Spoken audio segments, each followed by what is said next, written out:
បាទជាមួយលោកគ្រូបាទឥឡូវមកជួបបាទរបស់លោកគ្រូក៏លោកអ៊ំមកហើយព្រៃសសុកសានជើងទី1ទទួលបានជើងជំនះ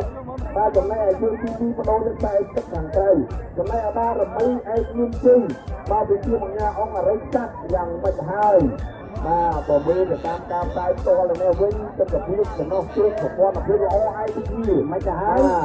លោកមានព្រេងលោកមានព្រេងដល់ទៅហើយមួយបាទមួយអរគុណបាទបាទអត់ឃើញទេបាទអីតែគាត់ទៅធ្វើមកហ្នឹងតែ9តែអត់ទេមើលទៀតមកពីទៅសម្រាប់មួយណា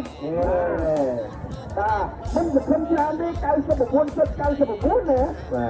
ទឥឡូវយើងរងចាំមើលណាដាក់អ៊ំមិនហ្នឹងល្អមែនទេព្រៃមកអររៃទៅតែគេថតមិនបានទេអត់ទេតែគ្នាហើយទៅហើយត្រីសទឹកមុខឲ្យបារមីផងត្រីសបាទតែម្ដងបាទហើយអ្នកឈ្នះគឺរីករាយអ្នកចាញ់បន្តវឹកហាត់តទៅទៀតកីឡាគឺអញ្ចឹងលឿនខ្ពស់អំណត់បាទ